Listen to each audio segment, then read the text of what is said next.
presents the Stanley Cup Playoffs. The Edmonton Oilers are headed to Dallas for the Western Conference Final. The last Canadian team standing and into the Final Four.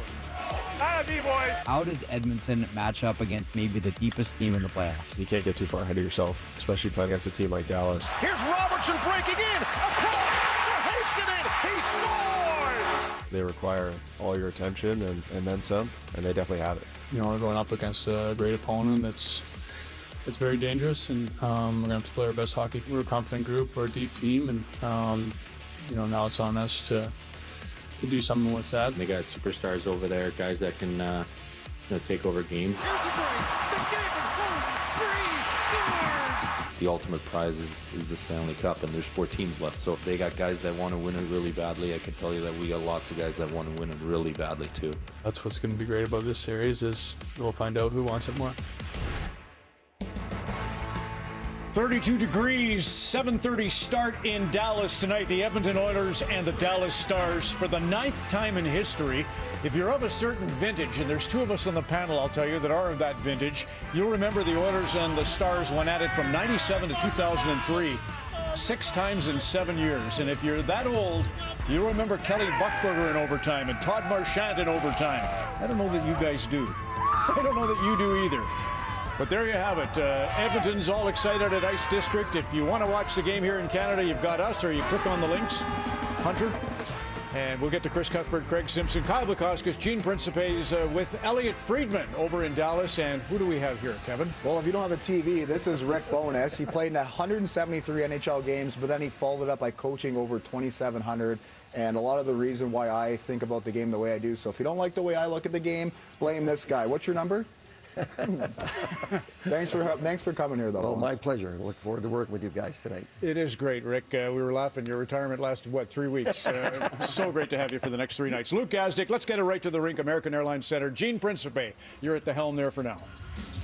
Thanks very much, Ron. Alongside Elliot Friedman, and I think you and I were nodding when Ron was talking about that vintage, when the Oilers and Stars would often play each other, with the Stars generally coming out on top. For them to do that, they love to have Roope Hintz in the lineup. Will he play in Game 1? He will not play in Game 1. He's out for tonight. Now, he skated yesterday by himself before the Stars practiced as a group. Today was an optional, Gene.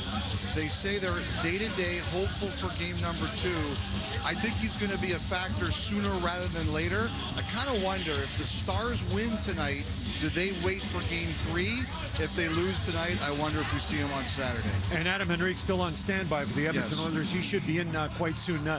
Has Edmonton been waiting for this for a longer time than just this season, the opportunity to get close to a Stanley Cup? Well, you know Darnell Nurse really well, and him and Connor McDavid. There's Nurse right there.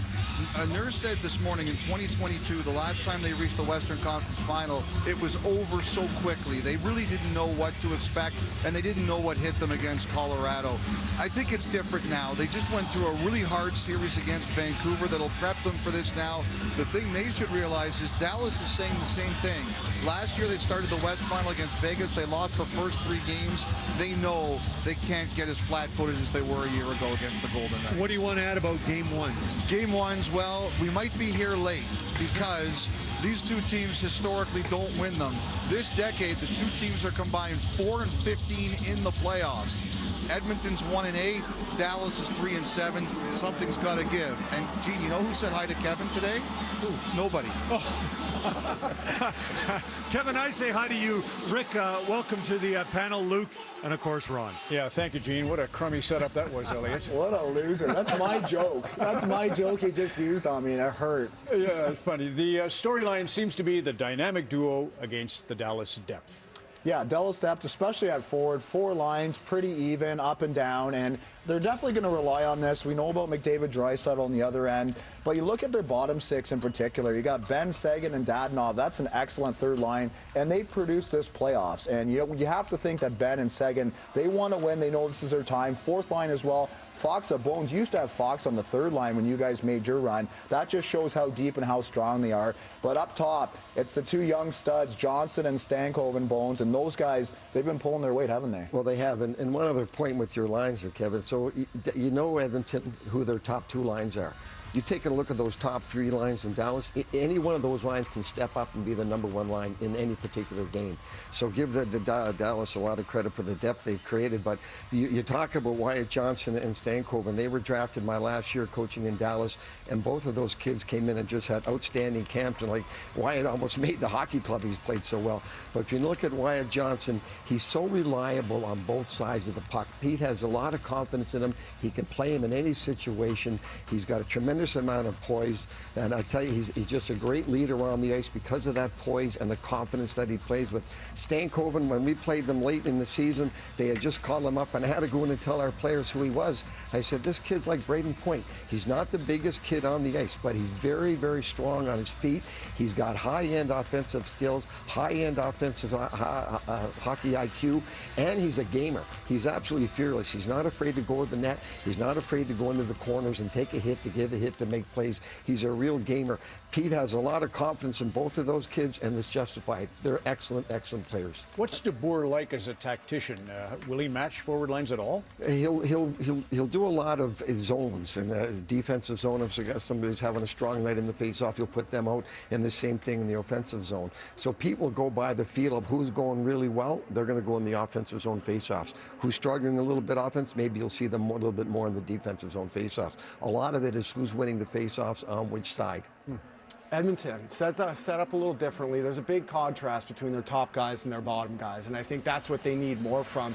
If they want to make this a series here, I look towards the bottom of their lineup and their bottom 2 lines, especially that third line with Ryan McLeod and Derek Ryan and Warren Foegele. They haven't contributed a ton over the first 2 rounds, and they truly need more from these guys. They're starting to get a little bit of offensive zone time going, but nothing too much extended, not too much on the score sheet. The fourth line has really turned in to one that Chris Knobloch has loved to use. So he put Sammy Carrick in about halfway through the Vancouver series, and that line has started to be pretty formidable. But if they want to have any chance against Dallas, I look at that third line that has to step up for Edmonton. And Luke, stop me if you've heard this before. Evander Kane has the opportunity to be a difference maker in this series. It feels like we do this every series with Kane, but he leads the playoffs with hits, 44 out of everybody remaining. And these aren't just bumps, finish your token hit on the forecheck. These are big physical collisions that can not only hurt a defenseman, but definitely slow them down.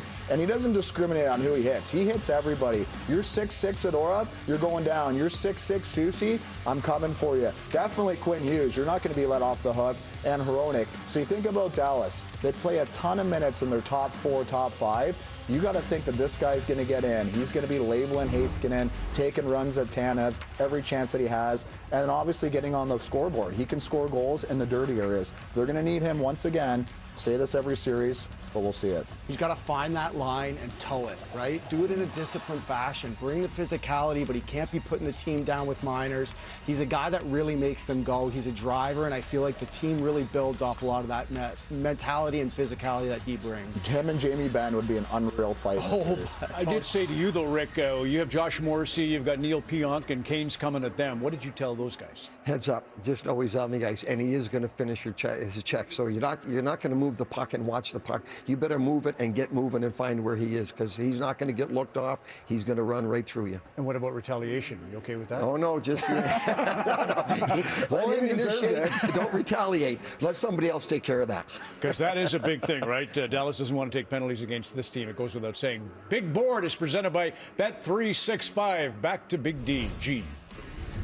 Ron, thanks very much as we get set to continue talking about Game 1. And you want to talk about the goaltenders who happen to talk on game days, which is something different, but something neat between Jake Ottinger and Stuart Skinner. I was watching you this morning. You and Ottinger were talking for a long time. I was surprised to see it because you don't see it anymore.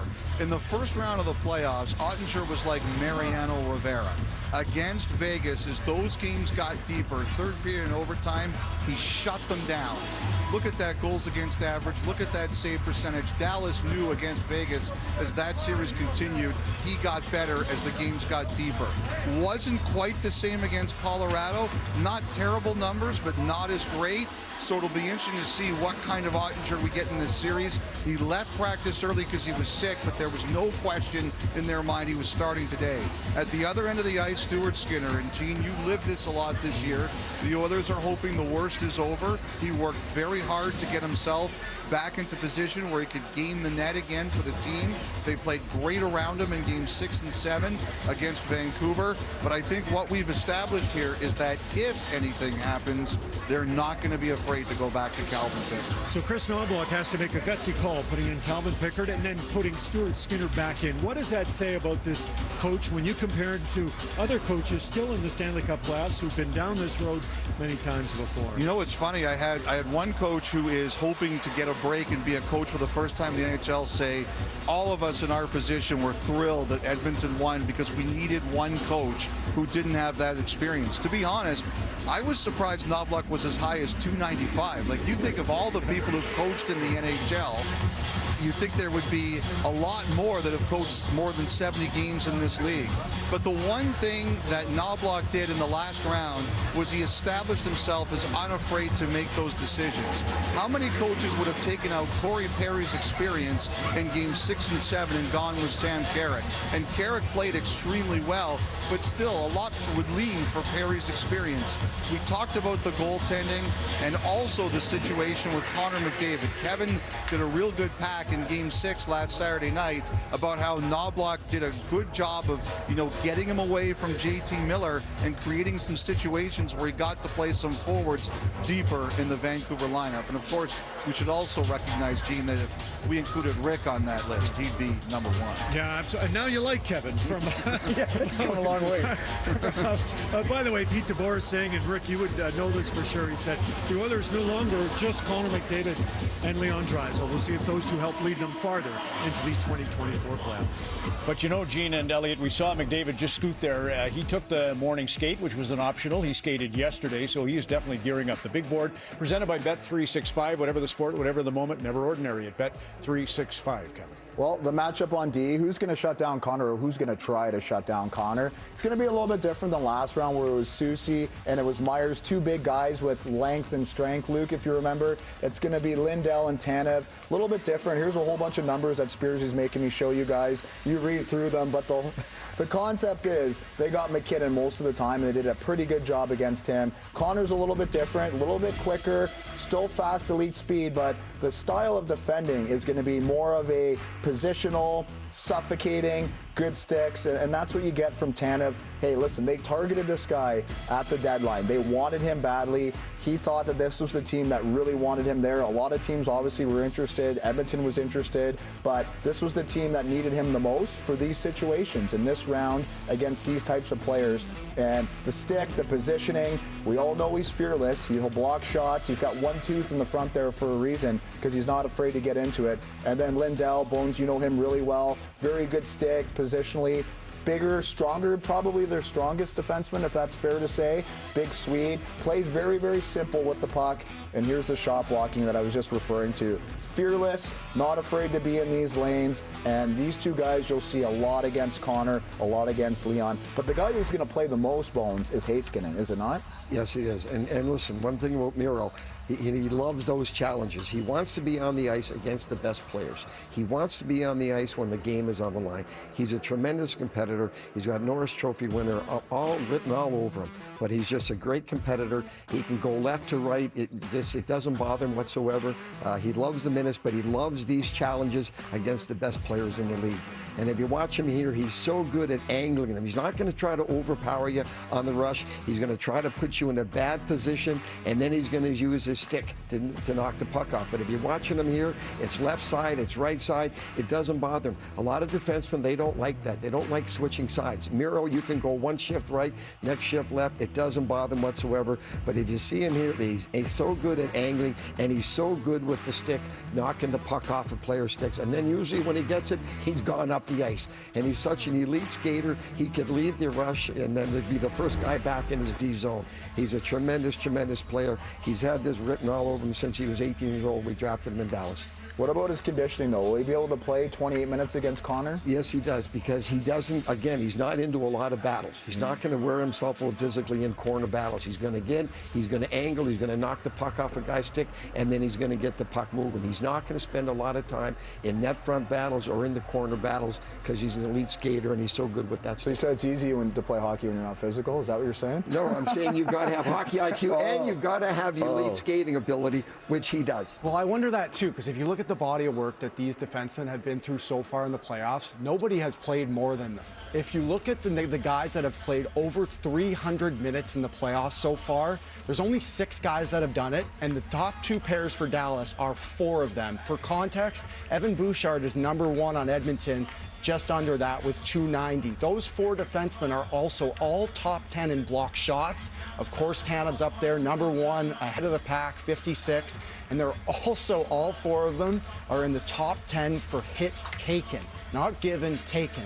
So this defense core, or specifically the top 4, has taken an absolute beating so far in this playoffs, Kev. And I just wonder if this series goes long or the further it goes, if this starts to wear on them. Well, that stat doesn't surprise me at all. Tanev taking 76 hits, and Bones, we know him really well. He'll hang in the pocket and make that great breakout pass, and he'll get blown. I remember like his rookie year, he got blown up all the time because, and back then there was guys like Chris Neal and Jordan Tutu, but to his credit, he would always make the great play, but that's why he gets hit. But he's fearless. Again, he's willing to take the hits to make the play. He's willing to do whatever it takes to win that shift, to win that game. He's just a great competitor, and you love the fact that he blocks as many shots as he does, and if he gets hurt with one shot, he doesn't hesitate to dive right back into the next shot. He's just a great teammate. And Jim Nill, right? He gets Johnston and he gets Stankoven, and he trades another guy in the same draft year to bring in Chris Tanev. So unbelievable what he's done. Well, listen, and again, I've been there, gone for 2 years. Most nights there's 9 to 10 new skaters on that lineup. So Jimmy and his staff have done a tremendous job of just turning it over. They're more offensive-minded now, but they're still a very strong defensive team. With some adversity in both rounds going down early, so hopefully we're ready to play today and feed off the crowd's energy. How have you and Essel and Dell brought the best out of each other as partners, considering how late in the season you came into the fold here? He's just a great player, really smart, great skater, so it's a pleasure for me to play with him. He's an incredible player. Thanks, Chris. Good luck tonight. No worries. Thank you. Thank you, Kyle and Chris. Winning a Stanley Cup gets your name in the Hockey Hall of Fame. Now, so does an Esso medal. Visit EssoMedals.com/HHOF for details on how past and present Esso medal winners can be a part of hockey history. Well, Rick, you know the travels of being a head coach. 5 decades, nearly 3,000 games. Your family supported you all the way. Chris Knobloch's in the exact same boat. He visits with Colby Armstrong when we come back. This portion of the program is brought to you by Truly Hard Seltzer. You can experience the refreshing taste of the Truly Berry Mix Pack with only 100 calories and 1 gram of sugar per serving. At Bet365, we don't do ordinary. That's why we introduced in-game betting. Because when the game starts, the action doesn't stop. With in-game betting, you can still wager on game props, player props, totals, and the money line. And remember, in-game, you can also track your same-game parlay with the option to cash out. Check out in-game betting and see why it's never ordinary at Bet365. Canada's favorite pizza delivers again with a new mouth-watering stuffed cheesy bread only from Domino's. Introducing Philly cheesesteak, one of 5 delicious varieties, just $8.99 each when you mix and match with another pizza, side, or more cheesy bread. Domino's, pizza over everything.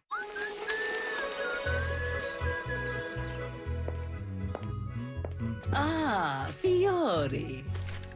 Ooh, Red Bull. No. First the rings, then the wings. Red Bull gives you wings. The new Red Bull Summer Edition with the taste of Karuba elderflower. Wings for every taste.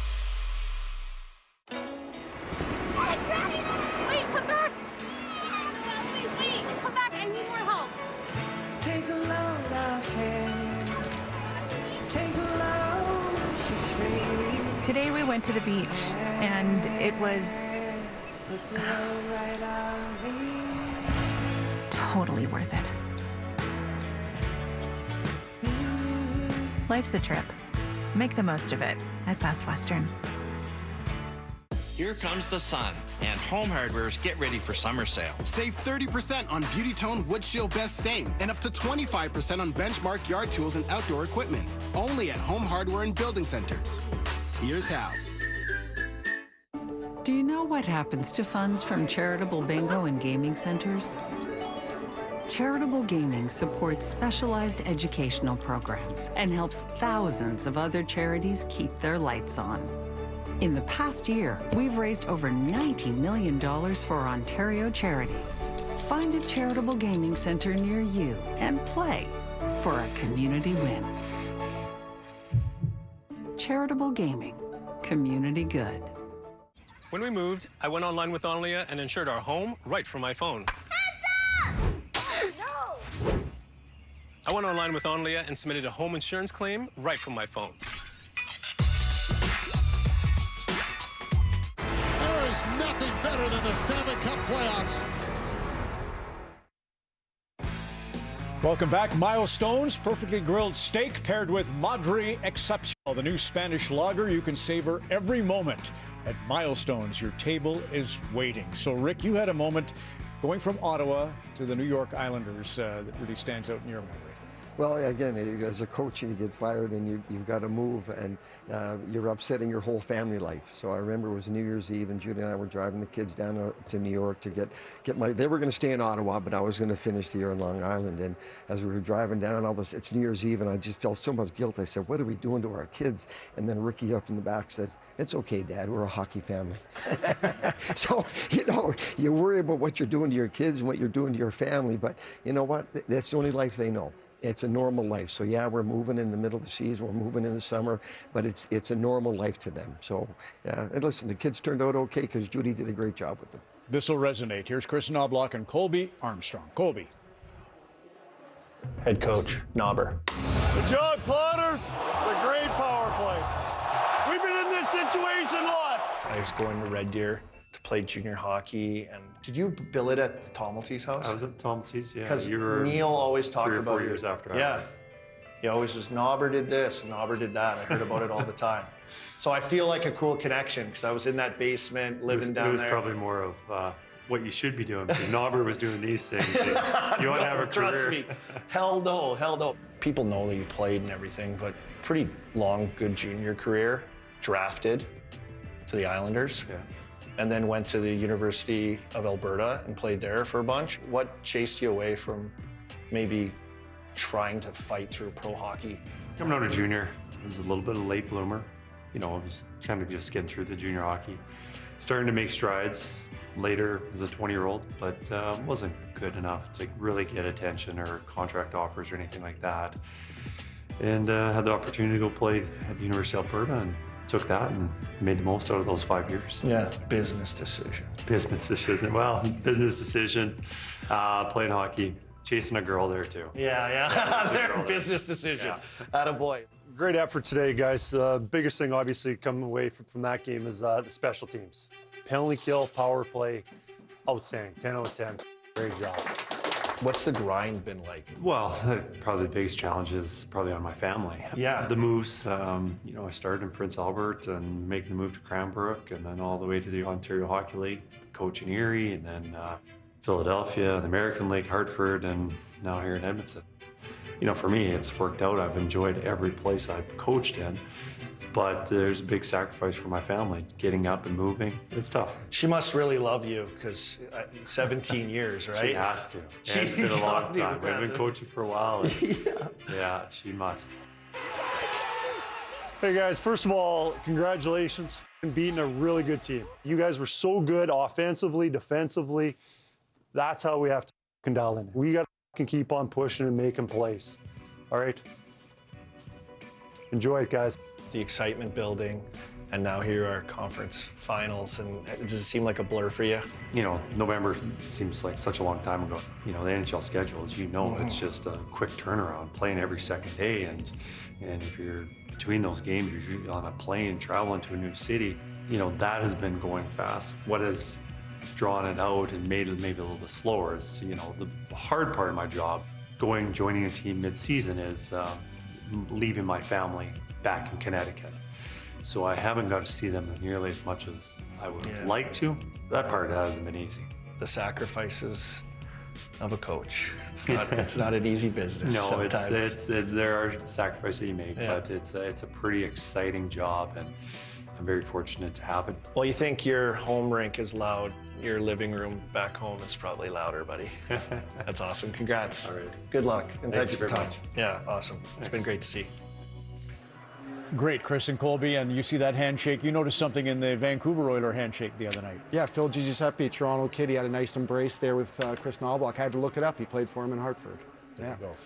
What do you got here? Miro Heiskanen. So we're going to go back to Heiskanen. It was Game 5 of the Colorado series when they were on the power play, and if you've watched him on the power play, you know he can score. Leads the team in goals, and it was a very creative and aware breakout. What's going to happen is he comes up on the drop, and it goes back to Pavelski.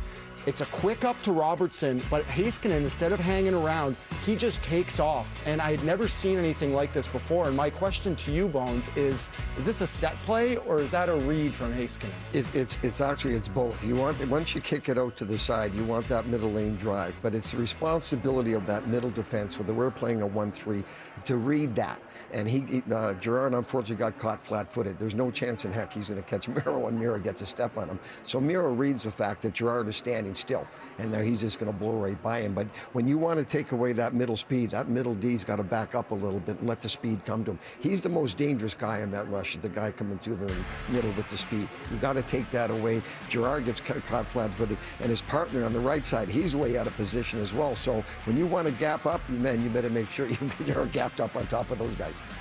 Speed to burn in Dallas. We're coming back with Bon Scott and AC/DC next.